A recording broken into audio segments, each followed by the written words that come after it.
आज के पत्रकार वार्ता का विषय है कि लगातार संविदा कर्मचारी, अनियमित कर्मचारी, मंत्रालय के कर्मचारी, ये सब जो 10 दिन में चुनावी घोषणा पत्र में नियमितीकरण का वादा करके छत्तीसगढ़ सरकार बनाया गया और उनके साथ छल हुआ है, धोखा हुआ है और लगातार आंदोलन जारी है। अनिश्चितकालीन आंदोलन में तुलता में कर्मचारियों का कुंभ मेला टाइप का लगा हुआ है और लोग ये चुनाव के पहले वादा को पूरा कराने के लिए संघर्षरत हैं, जिसमें कल एक बड़ा प्रदर्शन हुआ और उसके अनियमित कर्मचारी मोर्चा के क्रांति संरक्षक हमारे गोपाल प्रसाद साहू जी हमारे साथ बैठे हैं, अपने विचार व्यक्त करेंगे। वो हमारे साथ में आम आदमी पार्टी के प्रमुख प्रवक्ता सूरज उपाध्याय जी उपस्थित हैं।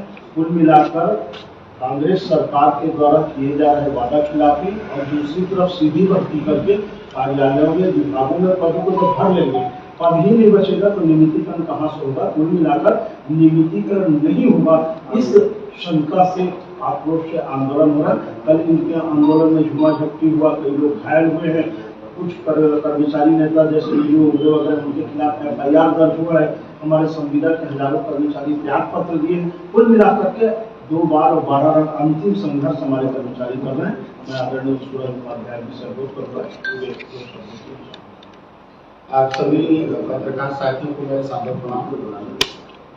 आम आदमी पार्टी जिन विषय को लेकर आज यहाँ पे आई है, जैसा कर्मचारी नेता और आम आदमी पार्टी के जनरल सचिव आदरणीय विजय धर जी ने आपको बताया कि 10 दिन के अंदर नियमित करने की बात जो उन्होंने अपने घोषणा पत्र में की थी, वो 4.5 साल बाद ही पूरा नहीं हुआ। सरकार के योजनाओं का क्रियान्वयन है। महानदी में बैठे हुए ना तो मंत्री करते हैं और ना इंद्रावती में बैठे हुए IAS करते हैं। उसका क्रियान्वयन नीचे स्तर पर जो कर्मचारी होते हैं वो करते हैं। आप समझ सकते हैं, अगर छत्तीसगढ़ सरकार के और छत्तीसगढ़ बनने के बाद ये पहला मौका होगा जब सारे विभाग के कर्मचारी एक मंच के नीचे आके सरकार के खिलाफ आंदोलन कर रहे हैं, तो आप समझ सकते हैं कि सरकार के खिलाफ कर्मचारियों में कितना रोष है। जब कर्मचारी जो उनके योजनाओं का क्रियान्वयन नीचे जमीन पे जाके करेंगे, अगर वो खुश नहीं है तो उनकी योजनाओं का क्या हाल होगा, बहुत ही बाकी समझ सकते हैं। आम आदमी पार्टी इनकी मांगों का समर्थन करती है। और दूसरी चीज आप देखेंगे कि अंशकालिक जो लोग हैं वो पूर्णकालिक की मांग कर रहे हैं। अंशकालिक लोगों से काम करा के आप उनको 1500 रुपये महीना देते हैं और अभी उन्होंने बजट में 300 रुपया और ऐड कर दिया, मतलब 1800 रुपया। तो अगर हम महीने में डिवाइड कर रहे हैं, दिन में डिवाइड कर रहे हैं, तो 60 रुपया पर डे होता है। और उनकी डिमांड मात्र है कलेक्टर दर। जो सरकार किसी कर्मचारी से 60 रुपया पर दिन में काम करवाती हो, वो सरकार कितनी निकम्मी होगी, कितनी निरंकुश होगी, ये प्रदेश की जनता बहुत अच्छे से समझ रही है। आप अपने घर पे काम कराएं, आपके यहाँ लेबर इंस्पेक्टर पहुंच जाएगा कि कलेक्टर दर पे आप पैसा दे रहे हो कि नहीं दे रहे हो। लेकिन सरकार खुद 60 रुपए में कर्मचारियों से काम करा रही है। 2 घंटे काम कराती, कोई व्यक्ति अपने घर से निकलता है, घर जाता, मतलब उसका भी 5-6 घंटा जाया जा रहा है, उसके एवज में आप उसको 60 रुपए देते हैं। इसी प्रकार जितने भी संविदा कर्मचारी हैं, आप देखेंगे शिक्षक संविदा पे हैं, आप देखेंगे डॉक्टर संविदा पे है। किसी भी देश का, किसी भी प्रदेश की रीढ़ की हड्डी होती है शिक्षा और स्वास्थ्य। छत्तीसगढ़ के अंदर राजधानी का सबसे बड़ा अस्पताल है मेकाहारा। वहां के डॉक्टर अपना वेतन बढ़ाने की मांग कर रहे हैं। इनका एकमात्र सुपर स्पेशलिटी हॉस्पिटल है जिसमें डॉक्टर संविदा पे है। तो जो सरकार स्वास्थ्य के मामले में संजीदा ना हो और डॉक्टरों तक को नियमित ना कर पा रही हो, वो बाकी कर्मचारियों को नियमित कैसे कर सकता है। सिर्फ और सिर्फ इनका वोट लेने के लिए TS बाबा और भूपेश बघेल गली गली घूम के ये वादा तो कराए। हाथ में गंगा जल लेकर कल इनके कर्मचारी चिल्ला रहे थे, हाथ में गंगा जल लेके, यही गंगा जल था जिसकी कसम खा के आप लोगों ने बोला था कि हम 10 दिन में नियमित करेंगे, लेकिन आज दिनांक तक नियमित नहीं किए। छत्तीसगढ़ सरकार हर मोर्चे पे फेल है। बेरोजगारों को नौकरी नहीं दे पाई। आज 18,33,000 बेरोजगार सड़क पर घूम रहे हैं। जितने भी संविदा टीचर जो है, अगर संविदा पे रहेगा और उसको ये मालूम हो कि मेरी नौकरी पक्की नहीं है, तो वो कितनी ईमानदारी से पढ़ा पाएगा। इसका मतलब वो जब उसकी नौकरी पक्की नहीं होगी, वो दूसरी नौकरी के लिए अपने प्रयास करते रहेगा, अपनी तैयारी करते रहेगा और उसको बच्चों को पढ़ाने में इंटरेस्ट कम होगा। छत्तीसगढ़ सरकार जो है ना तो उससे कर्मचारी खुश है, न उससे नौजवान खुश है, न उससे किसान सुख है। तो आम आदमी पार्टी, हमारे साथ गोपाल प्रसाद साहू जी हैं जो संविदा कर्मचारी अधिनियमित कर्मचारी महासंघ के प्रांतीय संयोजक हैं। मैं चाहूंगा कि आप अपनी बातों को मीडिया के सामने रखें। आम आदमी पार्टी आपकी मांगों का समर्थन करती है और जो भी डिमांड आपकी पार्टी से होगी संभवतः वो भी हम मानेंगे, आगे हम बात करेंगे, उसको कोशिश करेंगे कि पूरी करें। एक मिनट आईडी प्रो एग्री कर लो।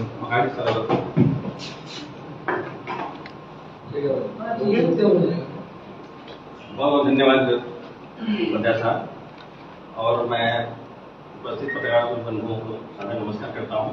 मैं गोपाल प्रसाद साहू, प्रांतीय संयोजक छत्तीसगढ़ अधिनियमित कर्मचारी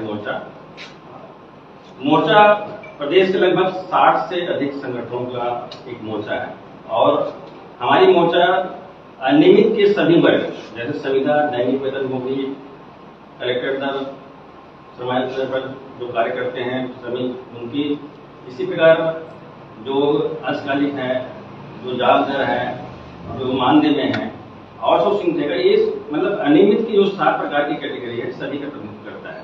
और हमारी मोर्चा की संख्या लगभग 1,30,000 से अधिक है।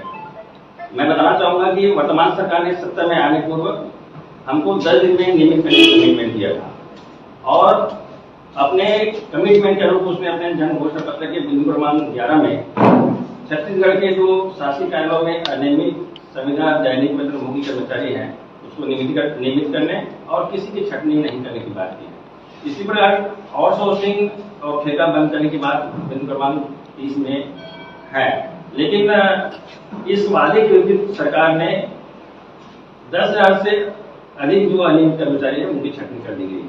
मैं उदाहरण का बताना चाहूंगा कि आपको याद होगा कि जानकारी होगी कि दुर्ग और कोरिया में महिला पुलिस वॉलंटियर हुआ करता है हाँ, जिसकी संख्या 4,000 उनको निकाल दिया। इसी पर अब क्या है कि अलग अलग वर्ग के डीएमएड पुलिस से जो काम कर रहे हैं उसकी संख्या लगभग 4,000 है। जगदलपुर में आप देखेंगे, इस तरह से राजनांदगांव में ये पूरी छटनी कर दी गई। उनका कमिटमेंट छटनी नहीं करने का था, लेकिन छटनी कर दी गई है। इसके लिए हमने अनेक अवसरों पर माननीय मुख्यमंत्री महोदय से, मुख्य सचिव महोदय से मिलने का प्रयास किया, लेकिन इन 4.5 सालों में हमसे मिलने के लिए समय उनके पास नहीं है, हमको अनुमति नहीं मिली। हम एक जिम्मेदार कर्मचारी संगठन है और हम अपनी जिम्मेदारी समझते हैं। यदि हम कोई धरना प्रदर्शन आंदोलन में जाते हैं, स्वाभाविक रूप से आम जनता को परेशानी होती है, लेकिन हमारी मजबूरी है। जब तक शासन में बैठे, सरकार में बैठे जो मंत्री विधायक या फिर इस तरह से जो प्रशासनिक अधिकारी है नहीं सुनता है बात, तो हमको मजबूरी में इस तरह से आंदोलन करना पड़ता है। और कल हमारा एक बड़ा आंदोलन था जिसके माध्यम से हमने अपनी बात रखने की कोशिश की है। और मैं बताना चाहूंगा कि हमारे साथ में छोटे छोटे वर्ग के हैं, जैसे संविदा एक अलग संगठन है, वो भी अपना प्रयास कर रहे हैं, लेकिन मेरे साथ भी 10,000 संविदा है। दैनिक वेतनभोगी कलेक्टर दल जो समय स्तर पर है, इनकी संख्या लगभग 35,000 से अधिक है। आउटसोर्सिंग ठेका है, इनकी संख्या लगभग 75,000 से अधिक है। इसमें आउटसोर्सिंग बंद करने की बात की है। बजट की बात करते हैं, मैं बताना चाहूंगा कि आउटसोर्सिंग ठेका से यदि सरकार बंद करती है तो क्या सरकार को लगभग 1,000 करोड़ का राजस्व का फायदा होगा, जिसमें पैसा बचना है सरकार का, राजस्व का नुकसान हो रहा है, तो वो ऐसा भी काम नहीं कर सकते। हमने कई बार आवेदन किया और सोल्यूशन भी देने की बात की है कि भाई आप डिस्कस कीजिए, चर्चा कीजिए, हम आपको सोल्यूशन बताएंगे। हमारा 4 सूत्री मांग है। सबसे पहले नियमितीकरण, और इस नियमितीकरण से जो वंचित होगा उसके लिए जांच करने की बात की हमने। दूसरा, जो हमारे छात्र निकाले गए हैं, जो छटनी की गई है, उसकी मैं बताना चाहूंगा कि ये सरकार ने अलग अलग संगठन को जो छटनी हुई है 2018 के पहले, उसको भी लिख दिया। जैसे उदाहरण तौर पर 16,000 प्रेरक है, उसको उसने लिख भी दिया कि हमारी सरकार आएगी तो आपको रोजगार देगा, लेकिन आज तक उससे बात करने के लिए तैयार नहीं है सरकार। तीसरा मांग हमारा जो अंशकालीन से पूर्णकालीन करने का है, जिसमें 2 ऐसे कर्मचारी जिससे 2 घंटा 4 घंटे काम दिया जाता है, ऐसे कर्मचारी को उसने पूर्णकालीन करने की बात की, वो भी नहीं किया। आउटसोर्सिंग ठेका करने की चौथा हमारा मांग है आउटसोर्सिंग ठेका बंद करने का, ये भी नहीं किया। हम इससे काफी असहमत हैं और प्रदेश के लाखों अनियमित कर्मचारी काफी व्यथित और आक्रोशित है, और अपने आक्रोश को, अपनी जो भावना को प्रकट करने के लिए हम सड़क पर आने मजबूर हैं। हमें भी निर्णय लिया है कि यदि सरकार हमारी बातों पर गंभीरता से विचार नहीं करती, 1 अगस्त तक हम अनिश्चितकालीन आंदोलन में जाएंगे। ये एक मजबूरी हमारे लिए। हम सभी जो राजनीतिक संगठन है उससे हम संपर्क कर रहे हैं कि हमारी समस्या हम बता रहे हैं कि हम कैसे पीड़ित हैं। मेरे संगठन में 60 से अधिक संगठन है, इसमें छोटे छोटे वर्ग है। मैं बताना चाहूंगा कि शिक्षा विभाग में 60,000 से अधिक पद खाली है शिक्षकों का। अभी 12,500 पोस्टों की भर्ती हो रही है। जो दूरस्थ क्षेत्र बस्तर क्षेत्र है वहां पर अलग अलग प्रकार के पहले एक शिक्षक हुआ करता था जिसको सरकार ने नियमित की संविलियन किया, लेकिन क्या है कि जो जहां पर खाली है वहां पर कैसे बच्चों को शिक्षा को बढ़ावा दिया जाए।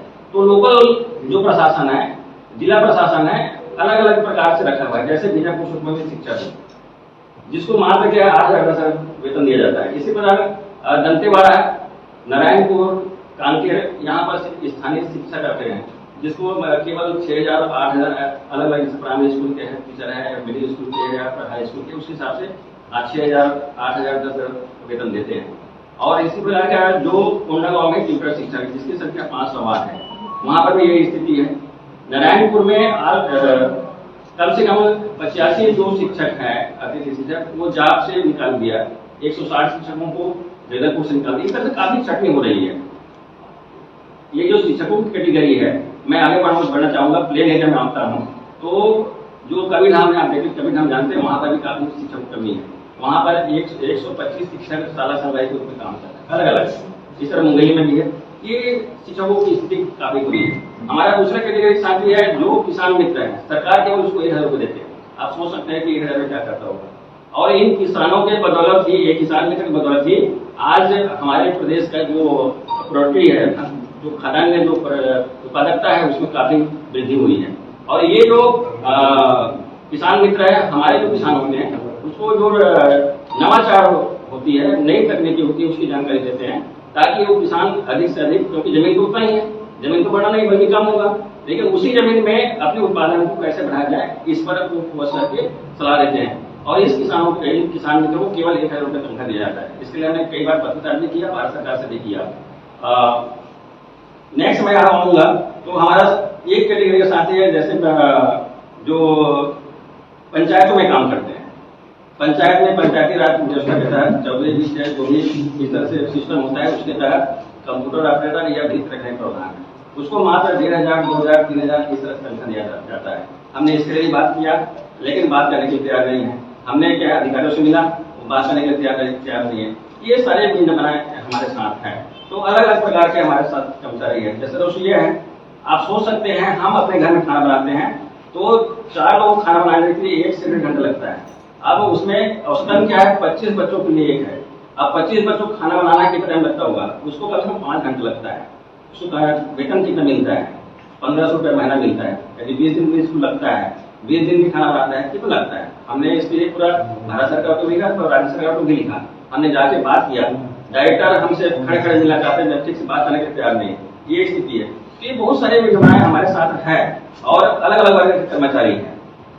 एक दूसरा प्रकार के जो कर्मचारी है जॉब वर्ग में, जैसे पशुपालन विभाग में आप जानते होंगे, पशुपालन विभाग में वैक्सीनेशन होता है, डॉक्टरों की या फिर जो कार्यकर्ता होता है प्रशिक्षण, उसकी भारी कमी है। वहाँ पर जॉब वर्ग में गौ सेवा के रखा हुआ है, मैट्रिक करके उसको क्या है, जैसे कृत्रिम गर्भाधान होता है उसके लिए दिया जाता है। ठीक है, तो हम ये चाहते हैं कि जॉब वर्ग में काम करते हैं उसको न्यूनतम कार्यकर्ता तो दिया जाए, लेकिन सरकार हमारी बात को सुनने के लिए तैयार नहीं है। इन सब चीजों से हमारे जो कर्मचारी हैं काफी आक्रोशित हैं और हम आप से अपेक्षा रखते हैं कि हमारे मुद्दा को उठाएं और हमारे मुद्दा को अपने आने वाले चुनाव के घोषणा पत्र में सम्मिलित करें।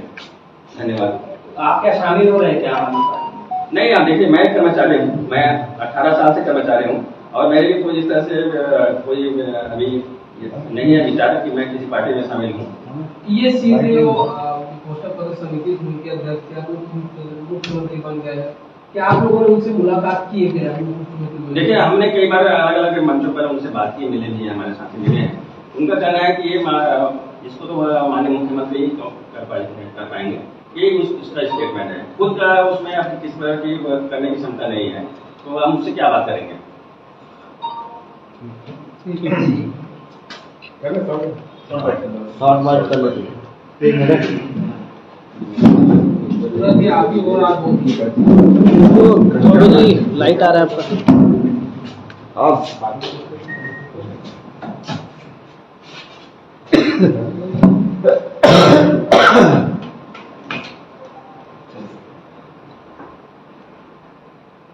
चलिए बताइए प्रेस वार्ता आप लोगों ने की है, क्या कुछ छत्तीसगढ़ बनने के बाद ये पहला मौका है जब शासन के समस्त विभाग के कर्मचारी एक साथ मिलकर एक मंच से हड़ताल कर रहे हैं। इसका मतलब शासन का ऐसा कोई विभाग नहीं है जो खुश हो।